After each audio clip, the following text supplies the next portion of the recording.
For me, it's 36 hours. For you, it may be different. The point of this video is to show that actually you probably do have time for this hobby. Now, I encourage the act of not being degenerate with your life, which includes some exercising, socializing, and being financially responsible rather than YOLOing into a pipe dream career. We don't need another depressing post-mortem on our GameDev. Anyway, let's break down the 168 hours we all have in a week. I tend to dedicate 8 hours a day for sleep. I spend 40 hours on work with 5 hours of transit to and from. My basic morning routine includes making coffee, breakfast, doing dental and facial hygiene, shaving, and getting dressed. This takes me around 40 to 45 minutes every day, so I'll just call it an additional 5 hours a week.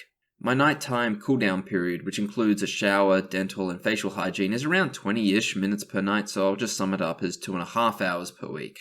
I need to buy groceries. I tend to do frequent short shops since I hate food wastage, and I don't plan very far ahead. When we include the transit, purchasing, and depacking, this ends up being around 3 hours. After that, we have to cook the food, eat the food, and clean up. I typically have Sunday night off, which gives me 13 meals that I need to make. For this, I cook around 5 times a week, often making meals that give me 3 to 5 servings, but also occasionally just one and done meals. These meals greatly differ in time, but to keep it simple, I on average spend 1 hour to cook and clean, with 15 minutes to eat each meal. 5 out of the 13 meals are eaten during work hours, so this ends up being 2 hours. Laundry is pretty quick with 2 loads, and redoing the bed sheets takes an hour. Vacuuming is around 30 minutes, and then cleaning the ceramic tiles, toilets, and sinks is another 30 minutes. So we have used 119 hours to be a functional adult, and we have 47.5 hours left to do whatever we want. I enjoy playing sport as it combines exercise, socializing, and playing a game all together in a neat package. If you include transit, warm-up, training, and actually participating in the sport, I'm likely down an additional 8 hours a week. I do gym as well, but that's during work hours, so I don't really count it. Part of the reason I don't eat on Sunday is because I have a catch-up with my family, and that takes around 3.5 hours on Sunday night, which includes the transit.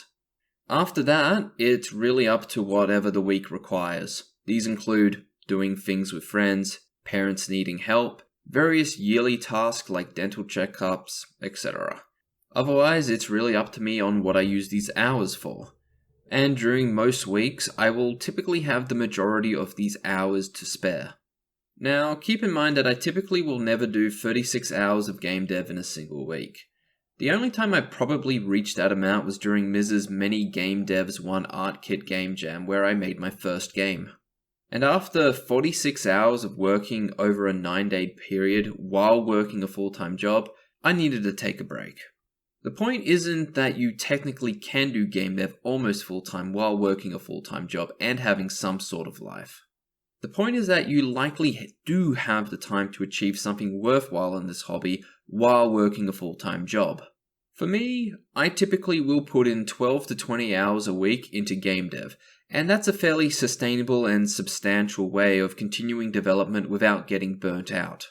I was talking to a friend who's into martial arts, and I was contemplating trying out BJJ, but unsure where I could slot it in. And she said something quite wise. If you wanted to do it, you would make time for it. And so my point is this. If you're unable to find the time to make a game while treating it as a hobby, you're probably not going to succeed even if this was your full-time job. In other words, stop making excuses.